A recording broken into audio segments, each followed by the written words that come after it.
Assalamualaikum.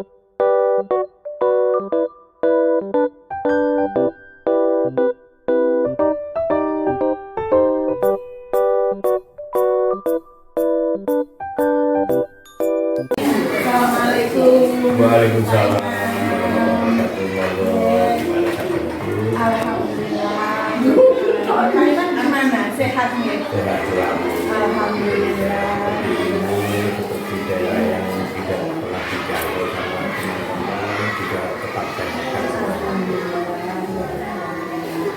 Pak Imam, kami datang kembali di SD Pak Imam ini untuk melakukan kegiatan pendampingan individu yang kelima untuk memulai Pak Imam. Pagi tiga ini ya. Iya. Gimana Pak memulai di kegiatan pembelajaran sehari-hari? Semua ini memang semangat untuk hidup dan mantap. Iya, betul ya. Salah satu aset yang luar biasa ya.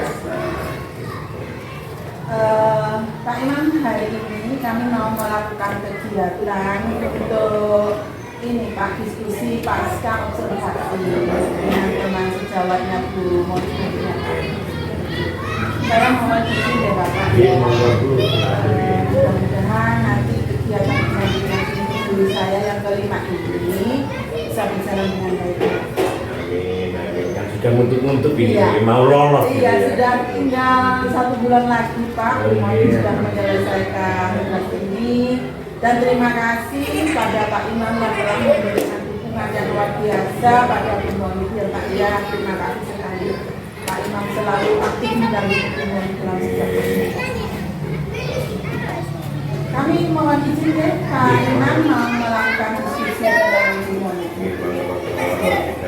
Sebelumnya saya minta foto dengan Bu Monika yang jenengan ya Pak. Tempat sini Monggo.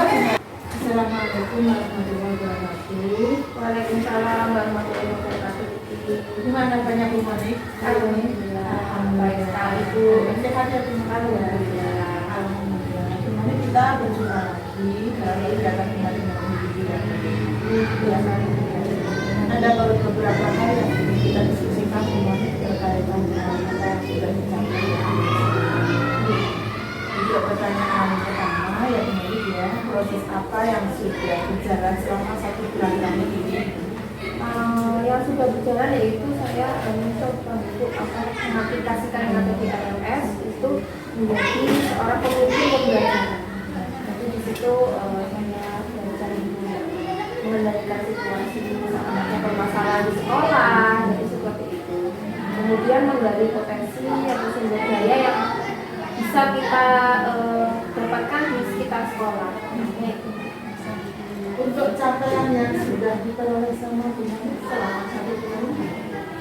Saya memulai untuk menjalankan pengambilan keputusan itu menerapkan 9 langkah itu pengambilan keputusan, kemudian memetakan sumber daya yang ada di sekolah, kemudian pemetaan dari 7 aset yang dimiliki, di 7 aset sumber daya yang dimiliki di sekolah. Kemudian apa yang Ibu temukan ya ketika melakukan proses pemetaan sumber daya dan adakah hal-hal yang ada di sini? Yang saya temukan itu ternyata banyak sekali gitu potensi yang belum tergali gitu di sini, sumber daya yang belum tergali, yaitu dalam juga sumber daya manusia, politik, ya 7 aspek itu Bu. Jadi itu ternyata di sekolah itu sangat banyak sekali yang bisa kita pergunakan untuk mendukung visi dan misi sekolah. Jadi itu Bu. Kemudian ini perubahan apa yang sudah Ibu harapkan dapat terjadi di lingkungan sekolah setelah Ibu mengetahui sumber daya yang ada untuk mewujudkan perubahan tersebut? Yang jelas dari saya yaitu memanfaatkan sumber daya yang saya temukan tadi. Kemudian paling tidak saya mengoptimalkan sumber daya tersebut agar potensi-potensi itu keluar gitu. Jadi untuk mendukung visi dan misi sekolah agar bisa berjalan dengan baik dan berkelanjutan. Dan yang jelas untuk kemajuan sekolah itu yang berpihak pada Artinya aset-aset tidak habiskan ya, untuk sampai sekarang sudah ditemukan ya. Oke. Kemudian bagaimana Ibu akan menggunakan hasil pemetaan yang diperoleh untuk memaksimalkan potensi sekolah? Yaitu dengan cara dari potensi atau kekuatan yang dimiliki semaksimal mungkin. Jadi harus maksimal saya dalam menggali sumber daya itu tadi Bu. Jadi harus dipergunakan terus menerus daripada dianggur,kan nanti malah tidak tergali lagi potensi yang ada. Kemudian ini Bu, bagaimana Ibu di dalam menemukan atau dalam mengidentifikasi sumber daya yang ada di sekolah? Saya paling tidak memperhatikan lingkungan kita yang masih layak yaitu masih layak dipergunakan karena memang sekolah terpencil itu di gunung. Jadi sumber daya itu tadi yang paling menonjol adalah sumber daya lingkungan untuk proses pembelajaran anak-anak, untuk memajukan visi dari sekolah. Kemudian apa Bu kendala dan tantangan yang Bu Monik hadapi ya saat melakukan identifikasi sumber daya yang ada di sekolah? Tantangannya adalah pertama kali memikirkan apa saja aset yang ada di sekolah. Padahal ini sekolah terpencil, tapi kita harus benar-benar menggali potensi atau sumber daya yang ada di sekitar sekolah. Itu Bu ide dari itunya ya, dari itu. Kemudian cara mengatasinya saya ya dengan kolaborasi dengan rekan sejawat. Karena kan nggak mungkin saya berpikir sendiri, yaitu kolaborasi. Kira apa ya yang ada di sekolah ini? Kemudian juga kolaborasi dengan paling Bagaimana perasaannya Bu Monik ya ketika berhasil mengidentifikasi sumber daya yang ada di sekolah? Kalau saya takjub Bu, ternyata di sekolah terkecil tersebut masih banyak sumber daya yang belum kita maksimalkan di sini dalam proses pembelajaran. Jadi intinya ada pendorong untuk kita yang memotivasi kita untuk ikut serta dalam memajukan visi dan misi sekolah. Ini Bu Monik tentang komunitas praktisi ya Bu Monik. Untuk komunitas praktisi yang sudah Ibu lakukan, yang sudah Ibu rintis ya, bagaimana perannya komunitas praktisi yang Ibu lakukan di sekolah ini? Peran saya membentuk komunitas praktisi itu awalnya susah Bu, karena memang memadupadankan rekan sejawat, kemudian kepala sekolah. Jadi saya awalnya konsultasi ke kepala sekolah gimana kalau kita membentuk komunitas praktisi yang di sini terdiri dari kepala sekolah, kemudian guru, kemudian staf-staf yang ada di lingkungan sekolah. Kemudian apa saja perubahan yang menyenangkan yang Ibu alami dari rekan komunitas praktisi?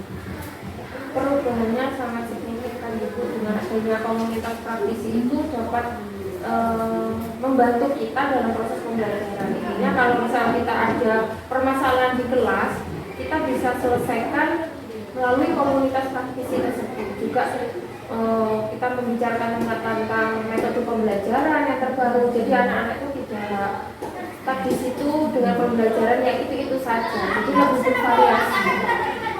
Jadi ini komunitas praktisi ini kan juga termasuk aset ya. Betul sekali. Apa hal yang Ibu berikan ya untuk dukungan ya yang Ibu berikan untuk kemajuan daripada komunitas praktisi yang di sekolah? Yang pertama yaitu dari kepala sekolah ya, yang jelas kepala sekolah, kemudian rekan sejawat, kemudian yang terakhir dari wali murid. Dengan adanya sumber daya manusia tersebut, paling tidak kita bisa termotivasi untuk memperbaiki proses pembelajaran yang kemarin itu saja. Anak-anak tidak bisa. Monik sudah membentuk komunitas sekolahnya? Sudah. Sudah berjalan ya? Sudah. Oke. Nah, ini berikutnya Bu Monik, kita akan membedah tentang proses pengambilan keputusan. Oke. Berdasarkan hasil pemetaan yang sudah Ibu lakukan ya, bagaimana hal tersebut memenuhi proses pengambilan keputusan yang dilakukan? Nah, ini berdasarkan hasil pemetaan yang saya lakukan dalam proses pengambilan keputusan, yang menjadi kekuatan yang dimiliki sekolah, saya mempunyai nilai-nilai dan fisik di lima etika. Jadi itu 7 fisik, kemudian nilai-nilai itu saya terapkan. Apa hal yang menurut Ibu masih perlu dikembangkan atau dievaluasi? Nah, di sini mengenai peran masing-masing sumber daya gitu yang perlu dievaluasi. Kemudian kaitannya dengan daya dukung dalam upaya potensi peningkatan visi dan misi sekolah. Iya. Kemudian apa yang menurut Bu Moni mendukung keberhasilan dari keputusan yang Ibu Moni? Nah, di sini yang mendukung yaitu ada pengalaman yang terjadi ya Bu di sini baik dalam waktu dekat maupun sebelum mengikuti guru penggerak di sini mencerminkan dilema etika terhadap siswa yaitu tentang etika siswa selama di sekolah. Jadi karena memang sekolah saya terpencil, jadi etika anak-anak ke orang tua ataupun ke guru itu kurang sekali. Contoh kecil ketika di kantor guru, anak-anak nyelonong masuk, tiba-tiba ambil mainan, tidak permisi, assalamualaikum. Itu yang perlu dikembangkan. Oke, salah satu contohnya itu. Adakah pengalaman yang terjadi ya, baik dalam waktu dekat ataupun sebelum mengikuti pendidikan guru penggerak yang mencerminkan dilema etika, baik itu terkait murid maupun dengan siswanya?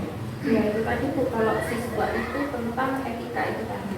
Kalau misalkan rekan sejawat, mungkin kita pernah suatu kali berbeda pendapat dalam hal apa ya, untuk program sekolah itu berbeda pendapat itu tidak 1 kali 2 kali deh Bu, itu termasuk dilema etika yang saya temui ketika akhir-akhir ini. Kemudian menurut Bu Moni ya, apa proses pengambilan keputusan yang dilakukan sudah sesuai dengan prinsip dan langkah yang dipelajari Bu Moni di modul 3 Menurut saya sudah melakukan proses pengambilan keputusan yang sesuai dengan modul 3.1. Kemudian apa hal yang menurut Bu Moni masih perlu dikembangkan atau perlu dievaluasi dari proses pengambilan keputusan? Di sini dalam mengkaji paradigma Ibu, yang terjadi adalah dalam melakukan pengambilan keputusan. Jadi pengambilan keputusan itu sangat penting ternyata ya untuk dalam kehidupan kita sehari-hari.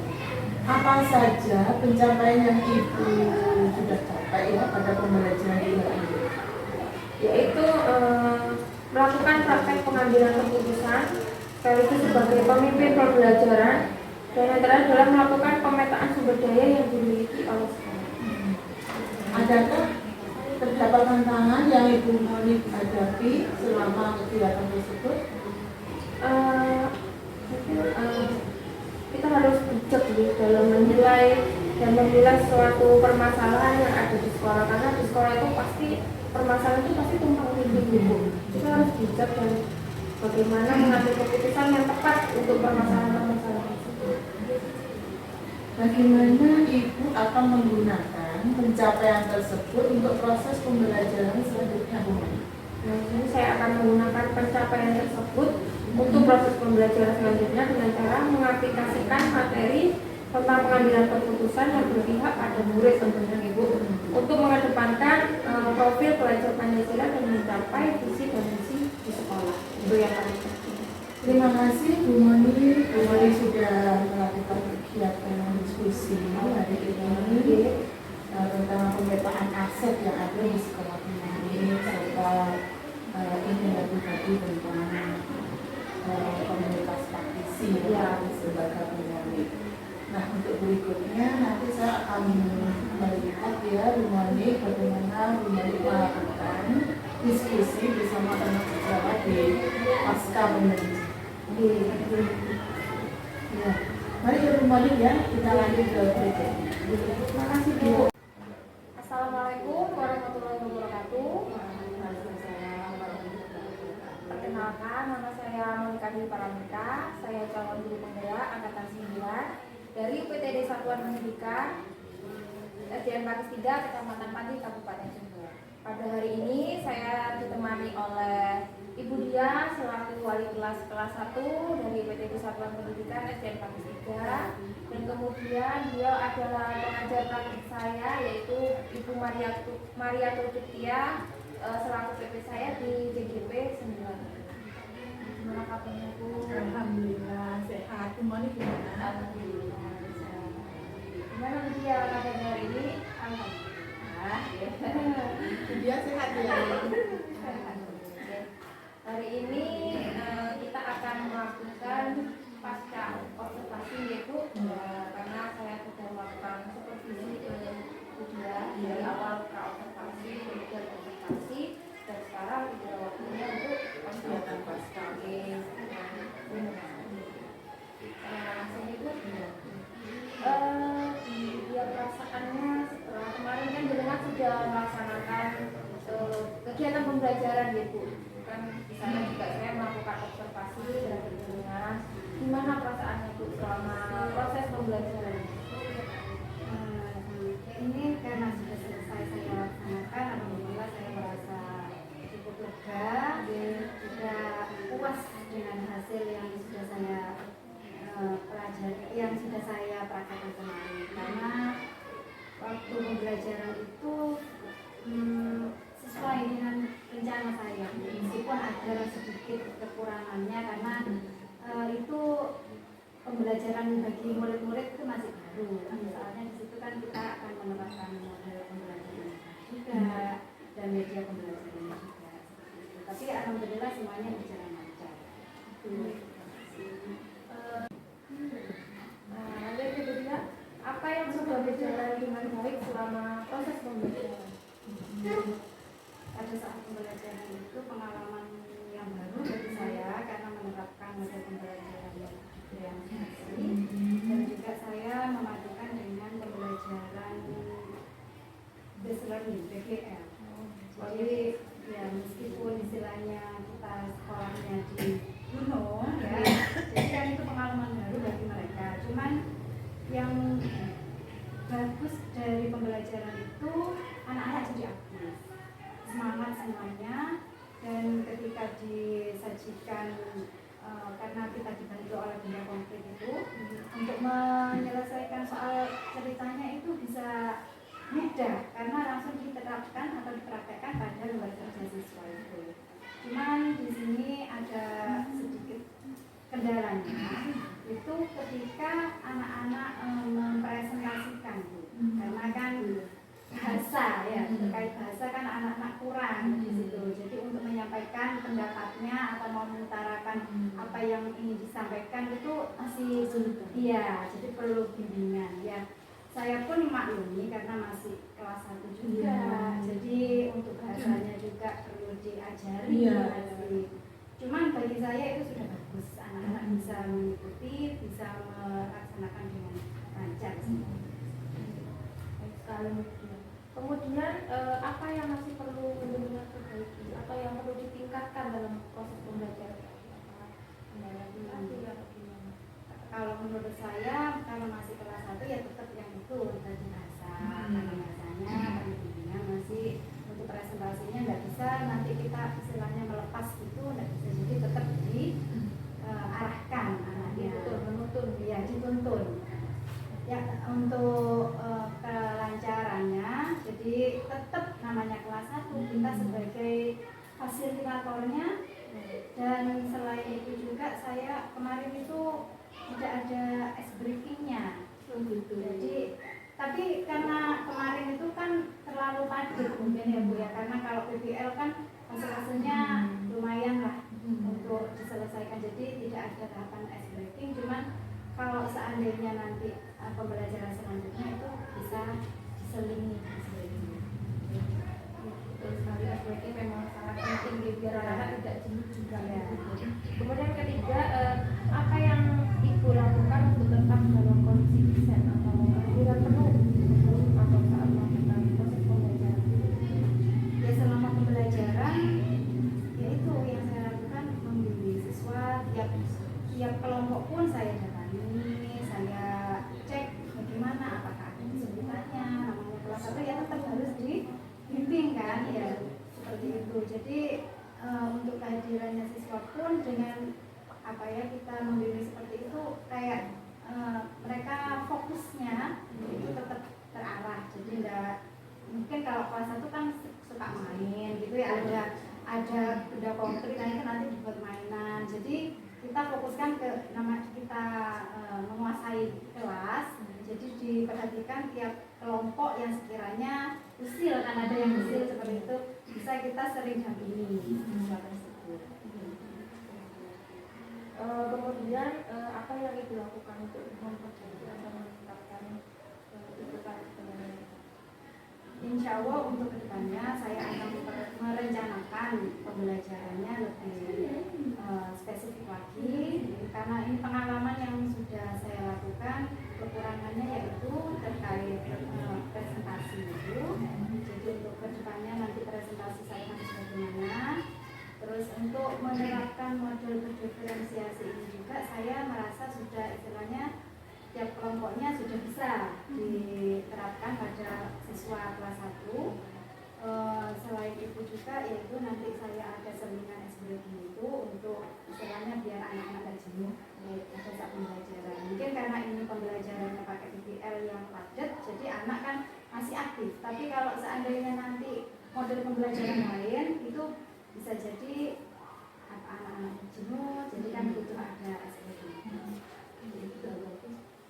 Terus sekali Ibu juga mulai dari awal sampai akhir pembelajaran saya rasa memang sudah cukup menyenangkan anak-anak ini berpihak sangat berpihak pada murid. Kemudian ini kita masuk ke hasil refleksi. Mungkin Budia sedikit saja merefleksikan dari hasil pembelajaran yang telah Budia laksanakan kemarin.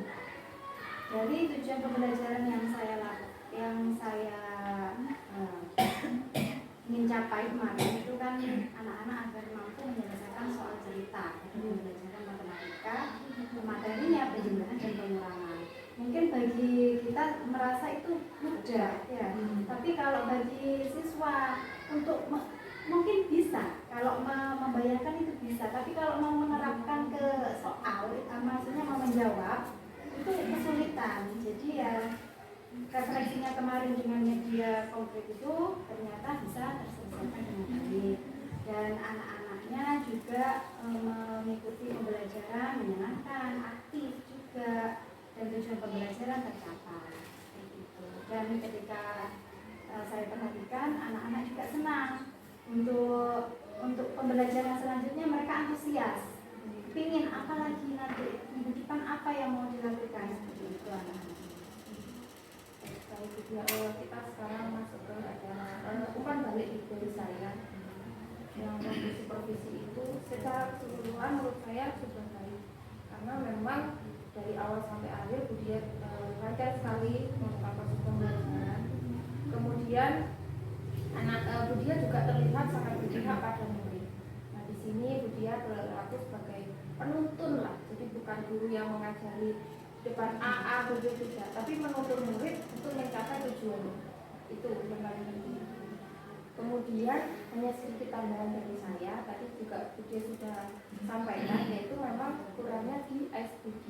Apalagi di kelas 1 kan mungkin anak-anak juga jenuh, suka bermain, dia juga mengungkapkan sendiri. Karena memang SPG itu sangat perlu ya untuk di sekolah dasar, biar anak-anak itu tidak jenuh pada belajar. Jadi itu saja yang banyak. Terima kasih Budia dari pra observasi sampai observasi hingga pasca ini sudah terlaksana dengan baik. Terima kasih atas waktunya. Terima kasih ya Budia sudah membantu Bu Monik dalam kegiatan pembelajaran tadi observasi. Terima kasih juga. Assalamualaikum warahmatullahi wabarakatuh. Waalaikumsalam warahmatullahi wabarakatuh. Gimana Bu Monik? Hasil diskusinya tadi? Lancar sekali Bu, mulai awal pra observasi hingga pasca observasi. Saya di sini tuh belajar menjadi seorang pemimpin di sini ya Bu, pembelajaran itu seperti apa. Dan ternyata memang awalnya sangat susah dan sangat berat, tapi setelah dijalani alhamdulillah lega sudah tahu tahapan-tahapannya. Intinya seperti itu. Nah, di sini saya akan menyampaikan laporan dari pra observasi kegiatan A hingga pasca ini ke Bukit. Di sini tujuan pembelajarannya setelah dia terapkan di proses pembelajaran itu adalah tujuannya agar siswa itu mampu menyelesaikan soal cerita pada pembelajaran matematika, materi operasi hitung-hitungan dan Kemudian area pengembangan yang ingin dicapai oleh Budi adalah siswa itu pertama dibentuk kelompok. Jadi di sini menekankan proses kolaborasi anak-anak. Kemudian diterapkan di pembelajaran berdiferensiasi dengan memetakan anak sesuai kebutuhan belajar. Jadi intinya di situ sudah sangat baik sekali gitu menurut saya. Memang pembelajaran berdiferensiasi itu sangat gencar sekali gitu sekarang.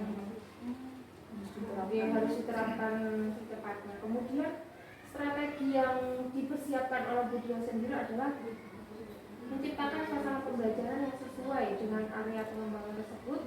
Kemudian dipersiapkan adalah model pembelajaran yang diterapkan serta media pembelajarannya apa yang mendukung dengan model pembelajaran dan materinya. Jadi menggunakan metode PPL dan kemudian memakai alat peraga benda konkret. Jadi untuk kelas 1 memang paham ya. Kalau memang kelas 1 kan kalau memang numerasi, kalau sekarang kan soal cerita. Biasanya anak kan pengaplikasian di soal cerita itu kurang gitu, numerasi, literasi numerasi sangat kurang. Kalau 5 tambah 5 mungkin anaknya masih bisa. Tapi kalau diaplikasikan ke sistem literasi dan numerasi itu mungkin kesulitan. Panjang sekali. Dan umpan balik dari saya sendiri sudah saya sampaikan gitu, bahasanya pembelajaran sudah berjalan lancar menurut saya. Tapi di sini masih ada kekurangan, yaitu kurang di ice breaking-nya. Anak-anak biasa kelas 1 itu jenuh, mungkin tidak tertata. Kelas 1 itu harus pakai SPQ. Guru juga harus sabar-sabar dalam menuntun. Jadi harus ini dituntun, yang sini rame ya. Sudah seperti itulah kelas 1 jadinya. Sekian laporan dari saya, Bu, dari kegiatan pra hingga Mas Ani. Alhamdulillah, terima kasih Bu Moni dan Ibu Naya yang telah melaksanakan kegiatan pembelajaran yang sudah disupervisi oleh Bu Moni. Mudah-mudahan dengan adanya kolaborasi dengan Bu Moni dengan Bu Dia ini dalam pembelajaran diferensiasi dan KSE ini bisa merubah pembelajaran yang tadinya tidak ada KSE-nya, tidak ada diferensiasinya, sekarang sudah berdiferensiasi dan ber-KSE. Karena tuntutan sekarang ini dengan pembelajaran di kurikulum merdeka, ini kan pembelajarannya harus berdiferensiasi ya. Sehingga dengan Bu Moni itu berkolaborasi dengan jenengan bisa menularkan ya apa-apa yang diperoleh Bu Moni di kurikulum. Gimana Bu Dia? Mudah-mudahan nanti bisa ikut bergembira ya. Alhamdulillah saya sudah mengikuti. Alhamdulillah. Mudah-mudahan nanti di tahun ini bisa lolos